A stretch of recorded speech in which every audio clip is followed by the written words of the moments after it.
118년 전 경남 선교를 담당하는 호주 선교부가 부산에 이어서 진주에 두 번째 선교부를 세우고 우리 선교사인 후커플 선교사 부부가 서부경남의 선교의 사명을 가지고 동력하는 박승혜 조사의 가족들과 함께 10월 20일 마방에서 사용하던 초각 건물을 처소를 삼아서 처대배를 드린 지가 1118년이 되었습니다. 그리고 저희 교회가 118주년 기념 주일을 맞이해서 제가 이렇게 서서 말씀을 전할 수 있는 영광스러운 자리를 주셔서 진심으로 감사드립니다. 118년 전에 호주 선교부가 네비우스 정책으로 적용하면서 교회를 개척하고 선교했던 것처럼 똑같은 방법으로 저를 진주교에서 파송을 하고 동토의 땅에서 똑같은 방법으로 교회를 세우는 사역을 감당하고 있습니다. 네비우스 정책이 엄격하게 그 당시에 적용이 됐는데요. 자리, 작업, 자조. 그리고 우리 진주교회가 이 예배당을 건축하는 일에 있어서도 우리 진주교회 성도님들이 스스로 감당해야 할 몫이었고, 그때에 온 성도들이 헌금을 하고 또 날연보라고 해서 몸으로 와서 서로 이렇게 봉사도 하고 옮길 때마다 제가 글을 인터넷에 보니까 옥봉리교회, 동래정교회, 진주야소교회로부터 시작을 해서 그때마다 성도들이 건축 자재를 기부하고 건물들을 하면서 교회를 건축했다는 것을 읽었습니다.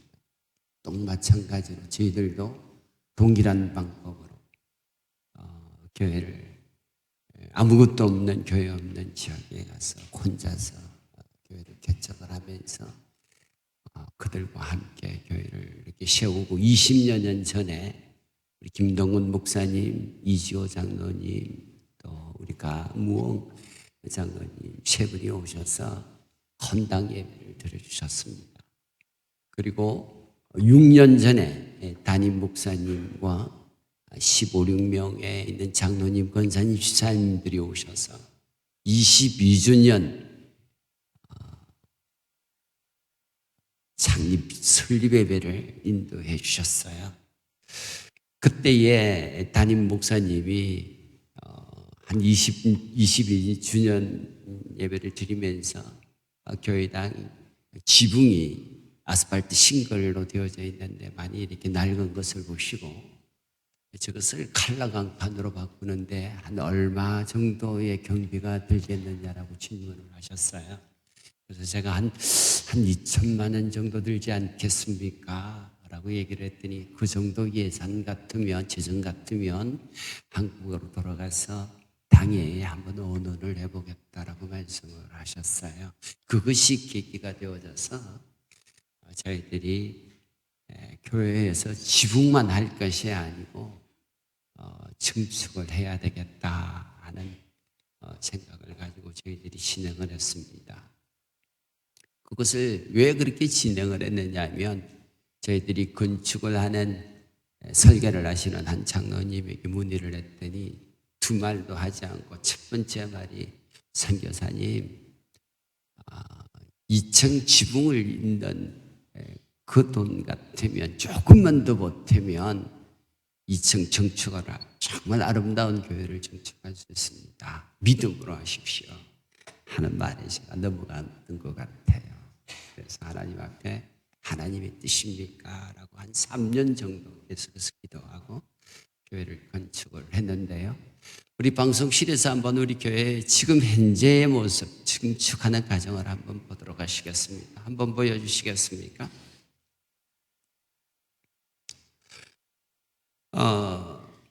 건축을 이제 6년 전부터 시작했는데 지금은 이제 좀 끼워졌는데 저 정도 지금은 이제 저희들이 지어졌습니다. 지붕 공사만 하기로 했었는데 6년 만에 저희들이 지붕 공사가 완공이 됐습니다. 할렐루야. 이제 뭐 한국 같으면 한 달만 하면 뭐 지을 수 있지만 그러나 러시아의 상황이 녹록지 않았습니다. 건축을 하기에 허가를 받는데도 어려웠고 그러고 난 다음에 코로나 팬데믹이 와서 여러 가지 어려움들이 있었고 또 허가가 나고 난 다음에도 저희들이 이제 그 허가가 재작년 9월에 났습니다. 9월 달부터는 이제 겨울이 시작되기 때문에 지금 영하 2도 정도 됩니다. 오늘도 뭐 진짜 굉장히 날씨가 쌀쌀하지만 이제 9월, 10월부터 이제 겨울이 되다 보니까 겨울에 준비를 했다가 내년 3월에 공사를 시작해야 되겠다 생각을 하고 3월 달에 저희들이 공사를 진행하려고 했는데 생각지 않았던 러시아, 우크라이나 전쟁이 일어나가지고요. 갑자기 한 줄이 뛰어오르고 물가가 치솟아서 조금만 더 기다리자. 10일만 하면 전쟁이 끝난다고 하니까 조금만 하다가 보니까 9월까지 왔습니다. 완공이 12월 달까지 허가가 나왔기 때문에 공사를 시작하고 연기는 가능하거든요. 그래서 저희들이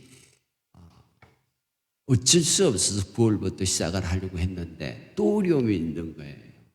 러시아의 군인들이 워낙 많이 죽다 보니까 예비군 동원령을 내렸습니다. 그러다 보니까 많은 젊은이들이 도망 다니기 시작을 했어요. 한국으로, 외국으로 도망을 가고 숨어 다니고 그러다 보니까 일꾼 구하기가 어려운 거예요. 할 수 없이 자체적으로 공사를 시작하고 12월 달에 다시 1년 저희들이 연기를 했습니다. 완공시 공사를 시작하고 나니까 왜 그렇게 비가 옵니까? 비가 오니까 비가 새니까 비 새는 날은 제가 철야 기도하는 날입니다. 참 은혜가 넘치도록 평상시에는 철야 기도를 하지 않다가 비가 새니까 물을 치워야 되잖아요.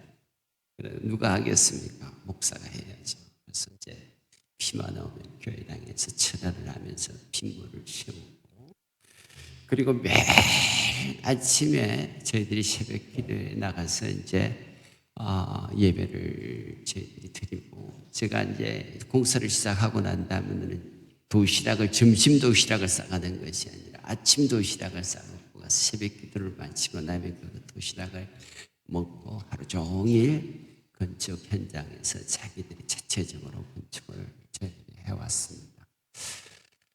그렇게 저희들이 어렵게 건축을 해가는데 이번 8월 달에 저희들이 두전으로 인해서 불이 났습니다. 새벽 기도를 드리기 위해서 들어갔는데 연기가 바깥에서 나요. 그래서 냄새가 나서 바깥에서 난 줄 알았더니 교회 안에서 불이 난 거예요. 그래서 문을 여니까 연기만 가고 유독 가스가 가득한데 누전이라는 사실을 직감하고 문을 여니까 불이 이제 발화가 시작됩니다. 그래서 이제 전기 스위치를 내리려고 제가 이제 화장실 쪽에 있는 창문을 깨고 들어갔는데 앞이 보이지를 않았습니다. 그건 2층에서 지금 이제 용접을 하기 위해서 저희들이 380V 들어오는 것을 뚜껑을 열어놓고 전기실에 연결을 해서 이제 전기를 이렇게 썼던 것 같아요.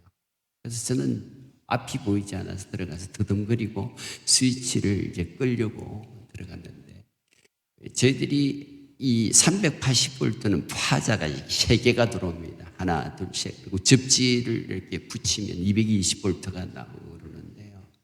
이 두 선을 제가 이렇게 만졌다면 380V는 합극이 아니고 들어붙어 버려요. 그 자리에서 현장에서 죽는데 240V 감점이 되면 튕기지만 380V는 붙어버린다고 그러더라고요.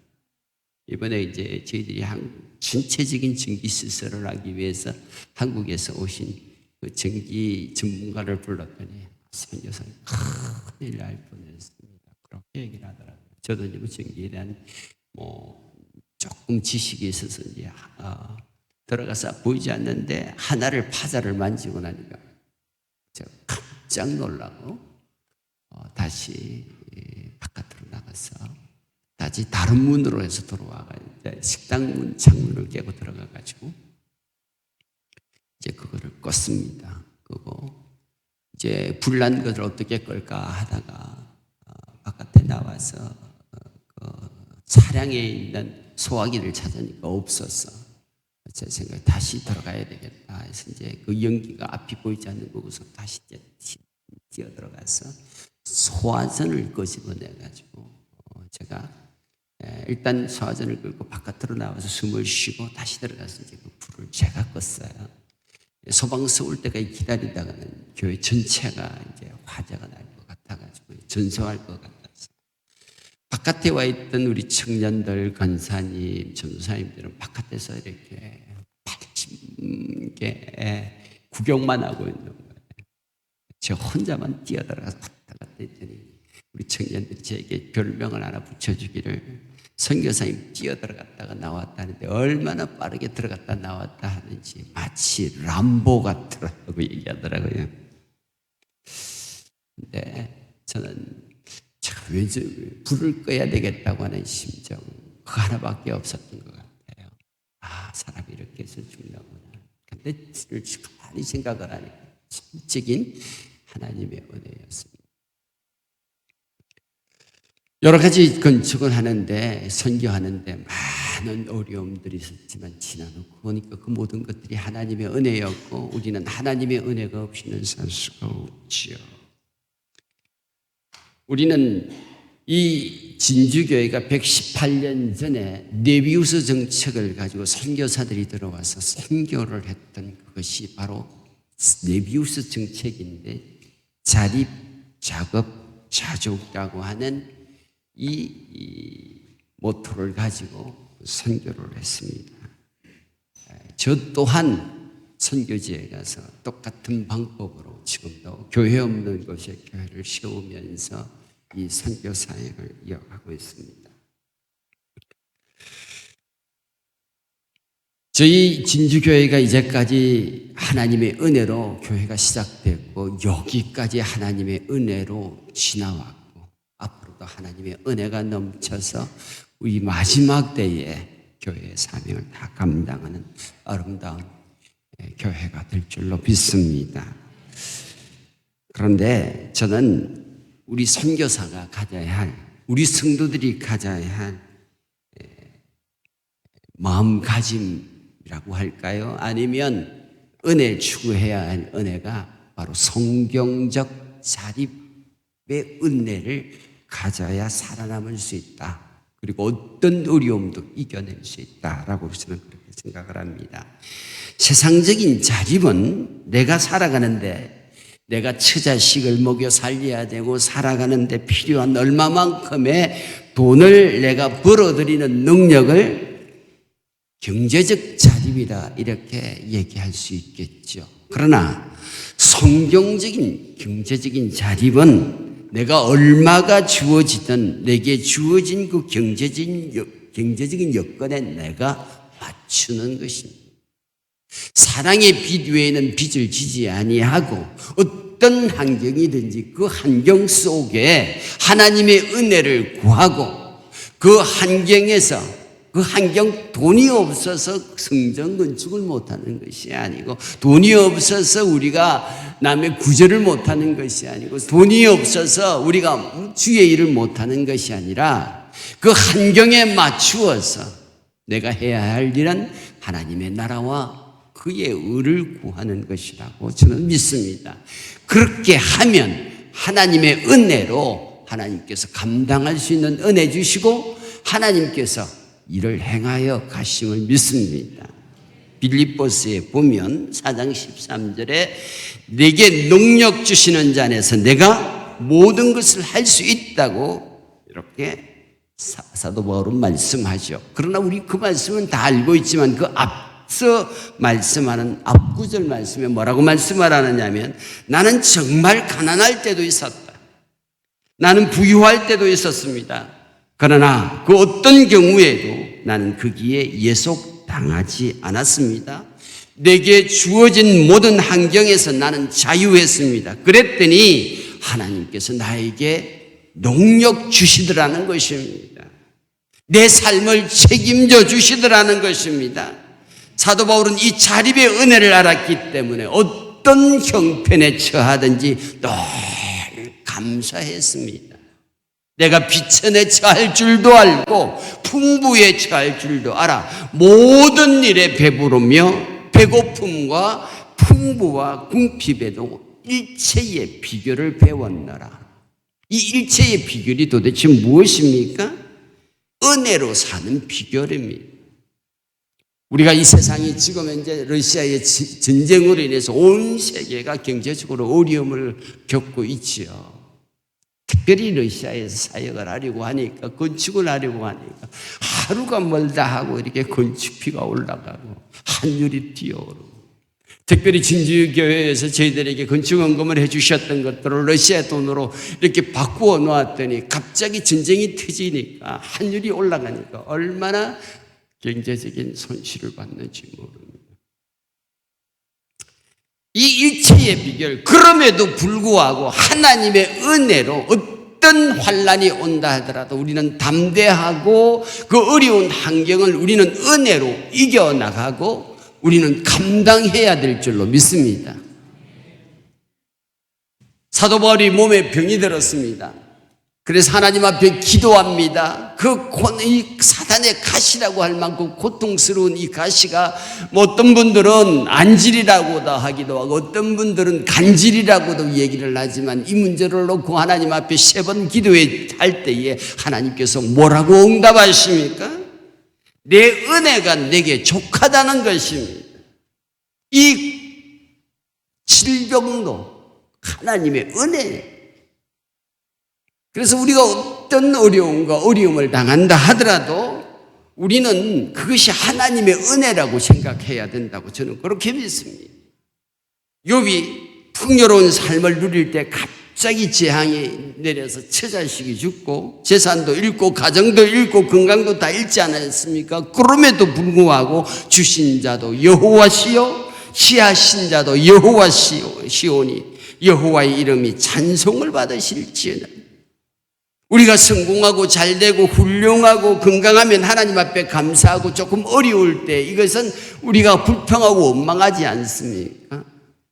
그 어려움도 하나님의 은혜라는 겁니다. 우리가 어떤 환경에 처하더라도 이것이 바로 하나님의 은혜요 합력하여 유익을 이룰 것이며 내가 그 어려운 가운데 환경에 맞추어서 우리가 이길 수 있는 비결이 하나님의 은혜인 줄로 믿습니다. 그래서 저는 매일 강야에서 마치 하나님께서 만나를 내려주시던 것처럼 동토의 땅에서 하나님 앞에 날마다 하나님 앞에 새벽 기도를 나가 하나님의 은혜를 구하여야만이 그 선교적인 상황이 아무리 어렵다 하더라도 이길 수 있는 비결이 하나님의 은혜 받는 길밖에 없는 줄로 믿습니다. 그래서 그것을 믿고 360일 새벽 기도를 하시오. 옆에 있는 선교사들이 선교사가 무슨 새벽 기도를 하냐? 일주일에 한 번만 예배드리면 되지. 그렇게 얘기를 한다 하더라도 저는 하나님의 은혜가 없이는 우리가 살 수가 없거든요. 우리가 이 약한 세상에 우리가 이 어려운 환난 가운데 우리가 이길 수 있는 비결은 승리할 수 있는 비결은 은혜 받는 비결인 줄로 믿습니다. 시간마다 새벽마다 이 제단에 나와서 은혜를 풍성히 받는 우리 진주교회 성도님들이 되기를 주님의 이름으로 축복합니다. 억울한 일을 당할 때 이것이 나에게 억울한 일이라고 생각하지 마시고요. 사람을 원망하게 되면 그것 때문에 내가 망하는 것이죠. 하나님께서 주신 은혜다.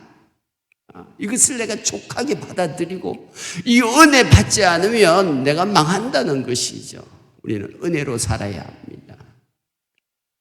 첫째도 은혜요, 둘째도 은혜요. 우리는 하나님의 은혜로 사는 사람이요, 내 노력으로 되는 것이 아님을 우리가 믿습니다. 할렐루야. 사도 바울은 오늘 본문에 보니까 내가 모든 사도보다 더 많이 수고하였으나 내가 아니요 오직 나와 함께 하신 하나님의 은혜로다.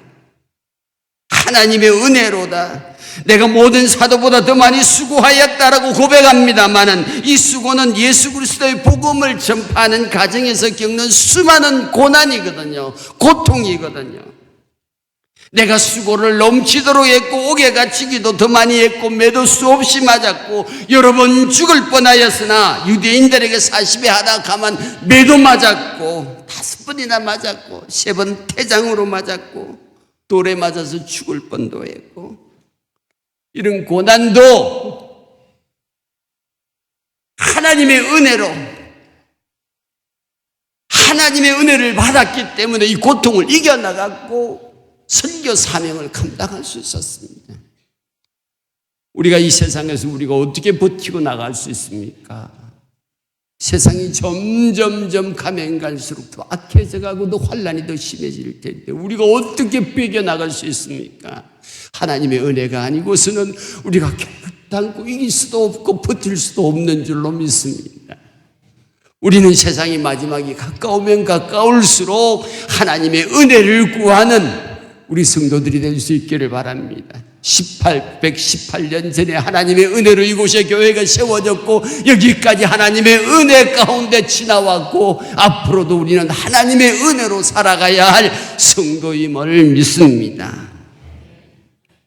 선교사역을 하면서 이 자립의 은혜를 가지고 선교사역을 하다 보니까 때로는 여러 가지 경제적으로 어려울 때가 있죠. 그러나 경제적이 어려우면 거기에 맞춰서 생활하면 됩니다. 애들에게 야 아빠가 너희들이 한국으로 다른 아이들은 다 연세대학교 미국으로 유학을 보내고 선교사 자녀학교 외국인 학교를 보내지만 나는 아빠 아이들은 막 그냥 한국에 가서 연세대는 이제 12년 동안 영주권을 가지고 공부를 하면 충분히 들어갈 수 있는 자격이 돼요. 연세대에 가서 좀 공부를 하겠다 그래서 안 된다. 아빠가 두 집 살림 살 수 없고 내가 만약에 한국에 가서 공부를 하면 아빠 선교 못한다. 선교에 맞추어서 애들을 인터넷에 나오지 않는 사할린 대학의 연년생을 아들과 딸을 보내놓고 공부를 시켰습니다. 아들이 저는 이제 신학을 할 줄 알았는데 6개월을 앞에 놓고 아이가 한다는 소리가 아빠 내가 선교사들 중에서 보니까 아빠가 제일 가난하더라는 거예요. 가난하더라는 거예요. 그래서 내가 아빠를 좀 도와야 되겠다는 거예요. 그래서 이제 자기가 대우건설에 와서 거기에 가서 일을 하고 자기의 월급을 가지고 중고차를 제일 먼저 사주더라고요. 이번에 불이 났을 때도 여러 가지 이제 교회를 건축하는데 어려움이 있지요. 특별히 경제적인 어떤 문제가 물가가 하루가 다르게 물가가 올라가고 환율이 올라가니까 이게 정신을 못 차릴 정도로 그러나 믿음으로 저희들이 하나씩 온 교회들이 마치 118년 전에 그 혈류 선교사에 의해서 교회가 이렇게 개척이 되고 성도들이 우리 진주교회 성도님들이 교회의 모든 성도들이 힘을 합해서 교회 건축을 했던 것처럼 저희들도 벽돌 한 장씩 헌금을 하면서 저희들이 온 교인들이 이렇게 모여서 헌금하고 또 날연보 몸으로 와서 교회도 이렇게 같이 하면서 교회 건축을 했어요. 해가는데 재정적으로 조금 부족했는데 세 번째 교회를 저희들이 있어요. 그때는 저희들이 한 300만 원을 드리고 조그마한 2층에 있는 아파트 방을 얻어서 예배를 드리는데 너무 낡아서 철거를 했어요. 철거를 했더니 생각밖에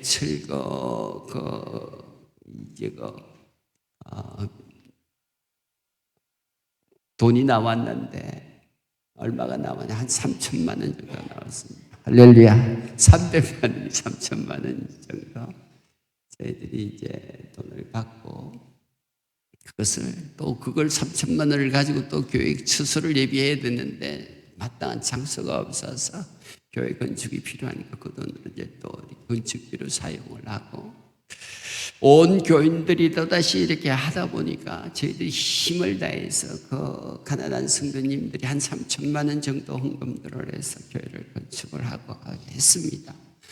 그래도 부족하니까 제가 선교사 이 집을 사택을 팔기로 이제 부동산 공개 중개소에다가 내놓았죠. 그랬더니 아들이 제가 예전 첫 번째 살던 집을 아들이 팔고 자기 이름으로 돈을 내서 이제 다른 이제 사택을 구입을 해줬는데 이름이 아들 이름으로 돼 있어요. 그래서 제가 이제 이거 공인 중개사에다가 집을 내놓은 것을 알고 반대하는 거예요. 절대 반대하는 거예요. 그 나이에 어떻게 월세를 가면서 이 집 저 집 옮겨 다니면서 하겠느냐고. 내가 아빠 팔아 하고는 자기 집을 팔아가지고 헌금을 하더라고요. 그래서 7천만 원 헌금을 해서 정말 하나님 앞에 감사하게 생각을 하고 교회를 이렇게 저희들이 여기까지 지었습니다. 하나님의 은혜 가운데 중단 없이 지었는데 지금 거의 이제 생각했던 것이 지붕만 짓기로 했던 것이 2층 연금평 한 300평 정도 됩니다. 1층 전면이 131평이고요. 2층과 그 다음에 3층 그리고 이제 저희들이 지붕 안에 천장 안에 있는 저희들이 다 쓸 수 있는 공간으로 저희들이 이제 하다가 보니까 한 연금평 한 300평 가까이 건축을 하다 보니까 이 돈이 한국에도 요즘 금평 한 평의 평당이 굉장히 물가가 많이 올랐잖아요. 러시아는 더 많이 올랐습니다. 여기까지 하나님의 은혜였고 앞으로도 사랑의 빛 외에는 빚을 지지 않겠다. 주시는 것만큼 가지고 지겠다.